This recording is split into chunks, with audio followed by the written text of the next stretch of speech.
আসসালামু আলাইকুম রহমতুল্লাহি ওয়া বারাকাতুহু। আশা করি সবাই ভালো আছেন। আলহামদুলিল্লাহ আমিও ভালো আছি। রাজনীতি করিও না, রাজনীতি করতেও আসি নাই। ন্যায়ের পক্ষে ছিলাম, ন্যায়ের পক্ষে আছি, ন্যায়ের পক্ষে থাকব। প্রয়োজনে ন্যায় বিচার প্রতিষ্ঠার জন্য জীবন দিয়ে দেবো, তবু এক পা পিছু হটবো না ইনশাআল্লাহ। আসেন পয়েন্টে আসি। কথা হচ্ছে যে জাতীয় সঙ্গীত নিয়ে, বাংলাদেশের জাতীয় সঙ্গীত। বাংলাদেশের জাতীয় সঙ্গীত কি আসলেই পরিবর্তন করা প্রয়োজন? আমি একজন মুসলমান হিসেবে সর্বপ্রথম বলবো যে এটা 100% প্রয়োজন। আর যদি মুসলমান বাদ দিয়ে আমি যদি একজন যদি বাংলাদেশে যদি হিসাব করি, বাংলাদেশের প্রতিটা মানুষ, বাংলাদেশের জনগণের মতো আমিও যদি একজন যদি সব ধর্ম বাদ দিয়ে, হিন্দু, বৌদ্ধ ধর্ম, মুসলমান, এভরিথিং যত ধর্ম আছে সমস্ত ধর্ম বাদ দিয়ে আমি যদি একজন যদি বাঙালি হিসেবেও যদি কথা যদি বলি, তাহলে আমি বলবো যে হ্যাঁ, একজন বাঙালি হিসাবেও আমাদের জাতীয় সঙ্গীত, এই বর্তমান যে জাতীয় সঙ্গীতটা চলতে সেটাকে বয়কট করা প্রয়োজন। আমাদের জাতীয় সঙ্গীতটাকে প্রয়োজন করা প্রয়োজন। প্রথমত বলি, মুসলমান হিসাবে কেন জাতীয় সঙ্গীত আমাদের বয়কট করা প্রয়োজন।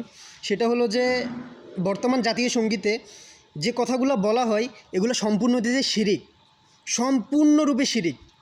আর এটা শিরিক হওয়ার কারণ হইতেছে যে এখানে জাতীয় সঙ্গীতের মধ্যে যতবার রবি ঠাকুর যতবার ও মা শব্দটা উচ্চারণ করেছে, মা শব্দটা উচ্চারণ করেছে, ততবারই এই মা নিয়ে ওনাদের দেবী মাকে বুঝানো হয়েছে।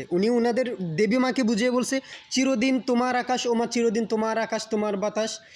মানে উনি বুঝাতে চাইছিল যে ওনাদের মাকে নিয়ে ওনাদের দেবী মা, মানে দেবী মার আকাশ, দেবী মার বাতাস।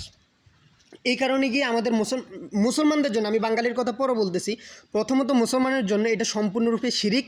এটা রাষ্ট্র যখন আমাদের উপর চাপিয়ে দেওয়া হয়েছে, রাষ্ট্র যখন বলছে এটা জাতীয় সঙ্গীত, তখন আমরা অবশ্যই মেনে নিছে, কারণ রাষ্ট্রের আইন মানতেই হবে। এটাও একটা ইসলামিক বিধান। সরকার যদি চাই কোনো কিছু তোমাদের উপর বাস্তবায়ন করতে, সেটা আমাদের থেকে মেনে নিতেই হবে।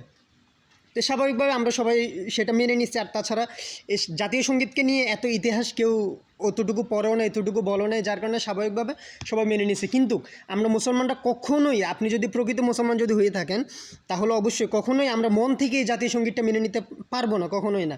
কারণ যেই কবিতাটার মধ্যে, যে সঙ্গীতের মধ্যে শিরিক আছে, সেটা পড়ার সাথে আমাদের শিরিক গুনাহ হইতেছে, আমরা শিরিকের সাথে লিপ্ত হইতেছি। এই কারণে গিয়ে বাংলাদেশের কওমি মাদ্রাসাগুলা জাতীয় সঙ্গীতকে অ্যাকসেপ্ট করে নাই। ওরা জাতীয় সঙ্গীত মাদ্রাসার মধ্যে পরিবেশন করে না, শুধুমাত্র শিরিকের কারণে। আর আমি সেটার একটা আপনাদেরকে প্রমাণ দেখাই, সেটা তাহলে আপনারা বুঝতে পারবেন যে আমি মিথ্যা বলতেছি নাকি সত্য বলতেছি। এই দেখেন আব্দুর রাজ্জাক বিন ইউসুফের কথাগুলো শুনে নেন। মানুষ যখন বিপদে ঠাকুর তখন বিলাতে, মুসলিম যখন বিপদে ঠাকুর তখন বিলাতে। ঠাকুর বলে যে ঢাকা বিশ্ববিদ্যালয়তে কি হবে, ওরা বাংলা অক্ষর চিনে না, বেটারা বিশ্ববিদ্যালয় বানায়, ওটাকে কাবা ঘর বানাও, এটা ঠাকুরের কথা। ঠাকুর বঙ্গভঙ্গের বিরুদ্ধে 25 লাইনের কবিতা লিখেছিল। ওমা তোমার আকাশ তোমার বাতাস আমার প্রাণে বাজায় বাঁশি।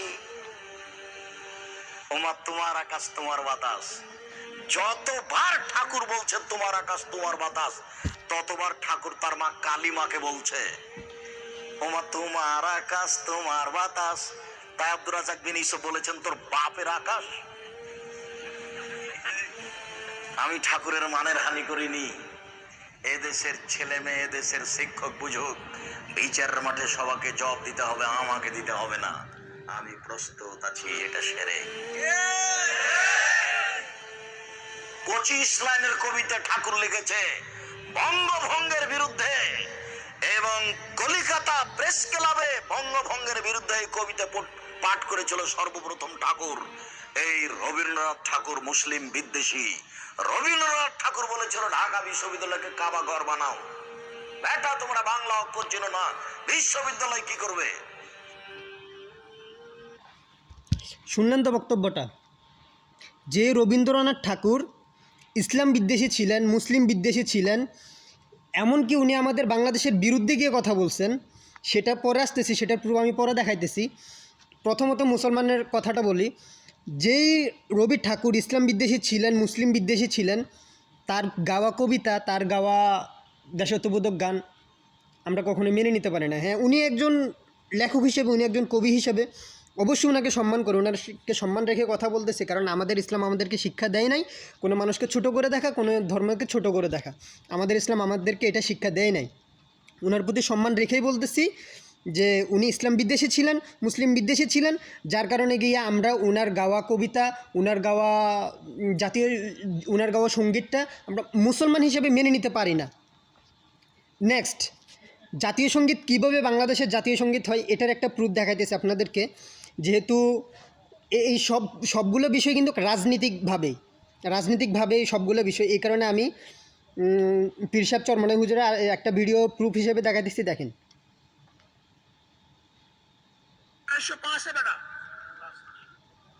কার কবি যদি বাঙালি বলা হয় তাহলে এপার বাংলা ওপার বাংলা এক। এই দেখেন ঘটনা কি শুনেন আগে। আপনারা বাংলাদেশে কিন্তু বাঙালি বাঙালি বলা হয় কেন? কি আছে? এই লোকটা তো বুদ্ধিমান বুদ্ধিমান লোক, ভেজাল আছে। আমরা বললাম বাংলাদেশি, কিন্তু আমাদেরকে বারবার বাঙালি বাঙালি। দুঃখিত, একজন কথা বলতেছিল এই কারণে। আমরা তো বাঙালি না, শুধু আমরা বাংলাদেশি। যদি বাঙালি বলা হয় তাহলে এপার বাংলা ওপার বাংলা এক হও, ওই স্লোগান বাস্তবায়ন ষড়যন্ত্র চলতেছে।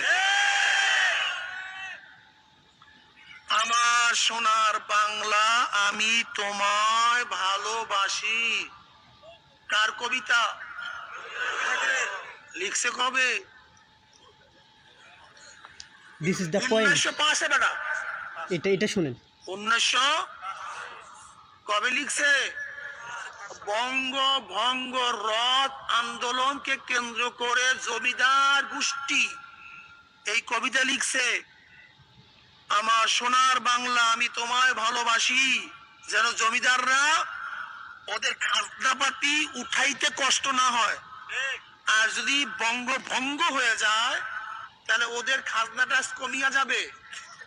এর জন্য 1905 সনের কবিতা আমার সোনার বাংলা আমি তোমায় ভালোবাসি। সেই 1905 সনের কবিতা 1971 আসিয়া আমাদের জাতীয় সঙ্গীত রূপে রূপায়িত হয়। কথা ঠিক না ভাই? শব্দটা কি? আমার সোনার বাংলা। 1905 সনে তো বাংলাদেশ নামে কোনো দেশ ছিল না। 1971 বাংলাদেশ সম্পর্কে একটা দেশ হয়েছে। তো 1905 সনের কবিতা, যেখানে বঙ্গভঙ্গ নিয়ে আলোচনা, সেই কবিতা আমাদের দেশের জাতীয়করণ কেন হইল?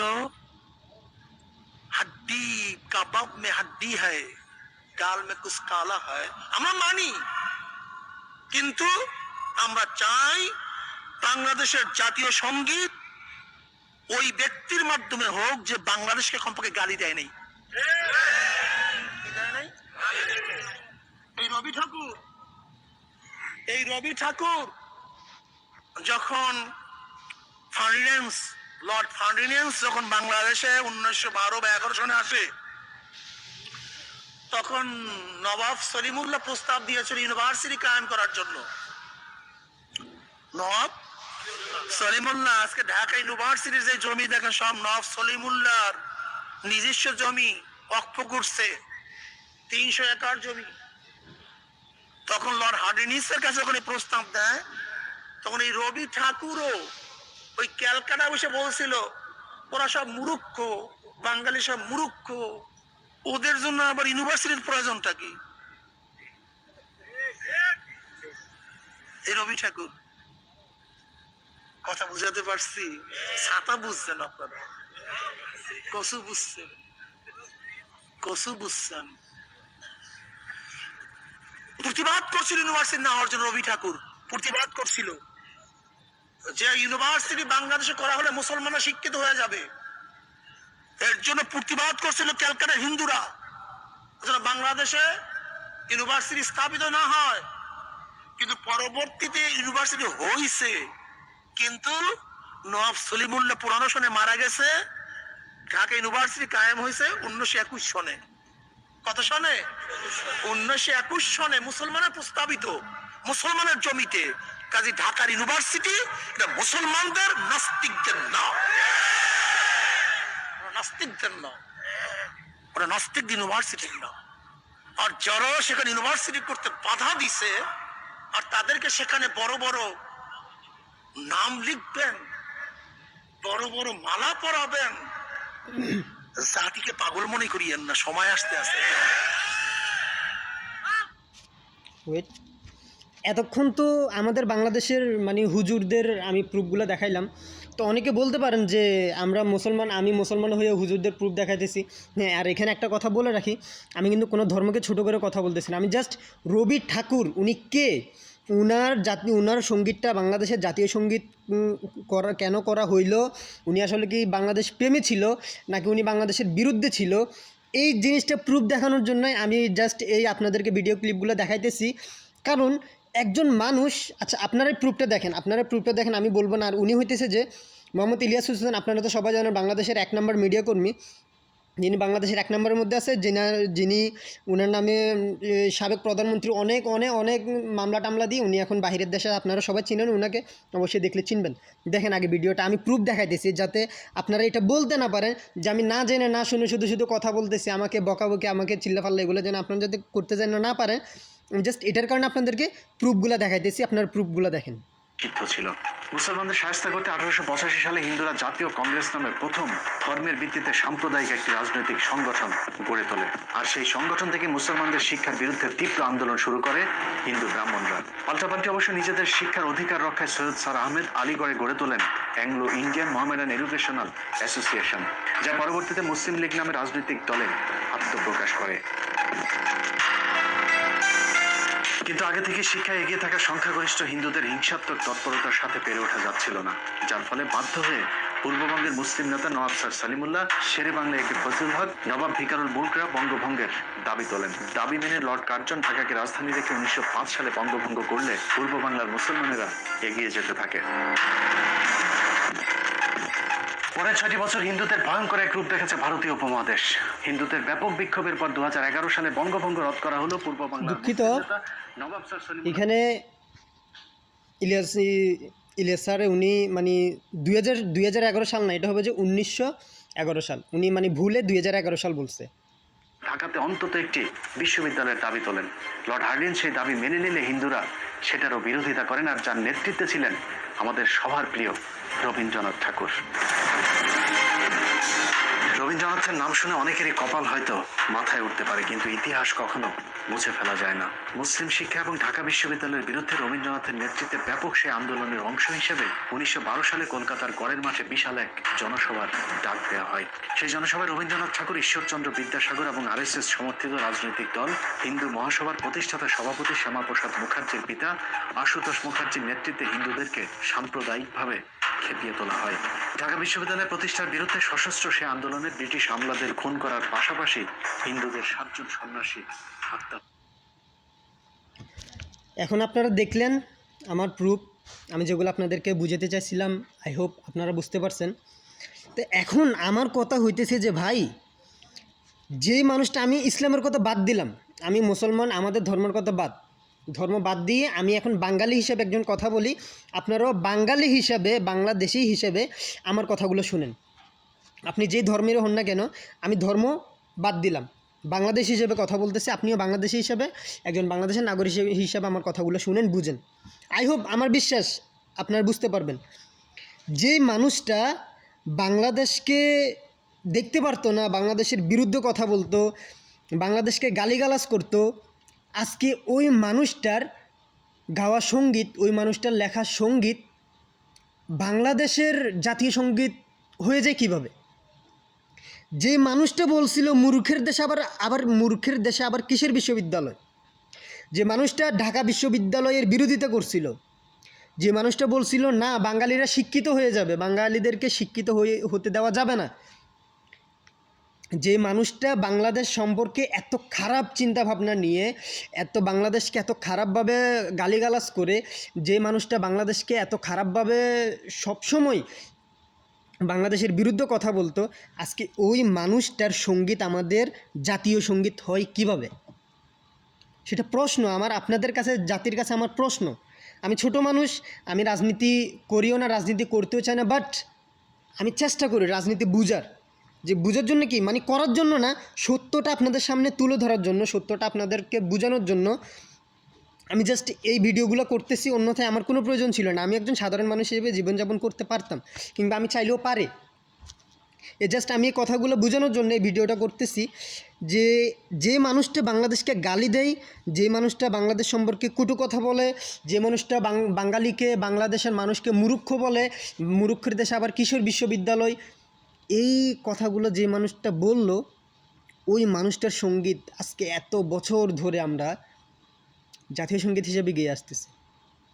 এটা অবশ্য রাজনৈতিকভাবে অনেক চাপের মুখে পড়ে বাংলাদেশ এটা গ্রহণ করছে, এটারও একটা ইতিহাস আছে। আমি নেক্সট হয়তোবা যদি পারি আপনাদেরকে ওই ভিডিওটা শেয়ার করব। এখন ভিডিওটা অনেক বড় হয়ে যেতেছে, আমি এই কারণে শেয়ার করতেছি না। তো প্রথমত মুসলমান হিসেবে তো এটা না, কখনোই না। মুসলমান হিসাবে কখনোই আমরা এটা আমাদের সঙ্গীত হিসাবে মেনে নিব না, কখনোই না। সরকার বলার কারণে, সরকার আমাদেরকে চাপ প্রয়োগ করার কারণে আমরা এটা গাইতে হয়েছে, এটা মেনে নিতে হয়েছে। কিন্তু যদি আপনি বাঙালি হিসেবে ধরেন, একজন বাংলাদেশি হিসেবে ধরেন, খাঁটি যদি বাঙালি হয়ে থাকেন, আপনি ধর্ম বাদ দিয়ে যদি একজন বাংলাদেশ, একজন দেশপ্রেমী হিসেবে যদি মনে করে থাকেন নিজেকে, তাহলে আপনিও কখনোই এই ব্যাপারটা মেনে নিতে পারবেন না। কারণ যে মানুষটা আমার দেশকে গালি দেয়, আমার দেশের মানুষকে মূর্খ বলে, ওই মানুষটার সঙ্গীত কীভাবে আমার দেশের জাতীয় সঙ্গীত হইতে পারে? হাউ, কীভাবে এটা? সো আশা করি আপনারা সবাই বুঝতে পারছেন আমি যেই কথাগুলো বললাম। আর আমাকে গালাগালি করে কোনো লাভ নাই তো। আপনারা যদি কিছু বলতে হয়, তাহলে যারা ইতিহাস যারা জানে, যারা এই প্রুফগুলো আমি যাদের দেখাইলাম, ওদেরকে কিছু বলেন। ইতিহাস কখনো মুছা যায় না, ইতিহাস কখনোই মুছবে না। আমরা দেখতেছি, বুঝতেছি, ভবিষ্যতে আরও বুঝবো, আরও দেখবো, আরও শিখবো। আর এটা মানে যে আমরা অতীতে যা করছিলাম সব কিছু ভুল ছিল, আর আমরা সে ভুল থেকে এখন শিক্ষা গ্রহণ করতেছি। আর সবচাইতে বেস্ট মানুষ হইতে সেই যে মানুষ নিজের অতীত থেকে শিক্ষা গ্রহণ করে, অতীতেরগুলো ছেড়ে দিয়ে ভবিষ্যতে ভালো কিছু করার চেষ্টা করে। উনি হইতেছে সবচাইতে ভালো মানুষ, উত্তম মানুষ। তো হতেও পারে যে আমরা বলতে পারি, অনেকেই বলতে পারে যে অতীতে তো এই করছো, সেই করছো, এখন কোনো সাফাই গাইতেছো, এখন কোনো ভালো শাস্তেছো না। ভাই, আমি মাপ চাইতেছি। অতীত মানুষের থাকেই, আর মানুষ মাত্রই ভুল। মানুষ অতীতে ভুল করতেই পারে, আর ওই ভুল থেকে যে মানুষটা শিক্ষা নেয়, সে হতে প্রকৃত মানুষ। তো আই হোপ আপনারা বুঝতে পারছেন যে আমাদের জাতীয় সঙ্গীত পরিবর্তন করা প্রয়োজন। ধার্মিকভাবে না হোক, অন্তত একজন বাংলাদেশি হিসেবে আওয়াজ তুলুন, অন্তত একজন বাংলাদেশি হিসেবে কথা বলুন। যেই মানুষটা আমার দেশের বিরুদ্ধে ষড়যন্ত্র করছে, ওই মানুষটার সঙ্গীত কোনো ভাবেই বাংলাদেশের জাতীয় সঙ্গীত হইতে পারে না। আর এই জাতীয় সঙ্গীতটা বাংলাদেশের হিসাবে কিন্তু গায় নাই। উনি জাতীয় সঙ্গীতটা গিয়েছেন উনাদের বঙ্গভঙ্গ প্রতিবাদ নিয়ে। আমি বলতে পারতেছি না, আপনাদেরকে প্রুফ দেখাচ্ছে, আপনারা ওখান থেকে বুঝে নিন। তো এই মানুষটার আমি ফাইনালি একটা কথাই বলবো, কথা আর বাড়াইতেছি না। আপনারা শুধু এই আওয়াজটা তুলুন যে আমাদের জাতীয় সঙ্গীত পরিবর্তন করা চাই। হ্যাঁ, আবার এমনটা আবার যেন না হয়, এমন স্বাধীনতা চাইনি যে স্বাধীনতা আমাদেরকে জাতীয় সঙ্গীতে পরিবর্তন করতে হবে। এরকম আবেগী কথাবার্তা বলিয়েন না। ইতিহাস পড়ুন, ইতিহাস জানুন, ইতিহাস শিখুন, এরপরে গিয়ে কথা বলেন। শুধু মনে যেটা আসলো সেটাই বলে দিলাম, ক্যামেরার সামনে এসে অথবা পোস্ট একটা করে দিলাম না। এইভাবে চলে না। ইতিহাস আগে পড়তে হবে, ইতিহাস বুঝতে হবে, ইতিহাস শিখতে হবে, এরপর কথা বলতে হবে। ধন্যবাদ সকলকে। সবাই ভালো থাকবেন। আল্লাহ হাফেজ। আসসালামু আলাইকুম রহমতুল্লাহ।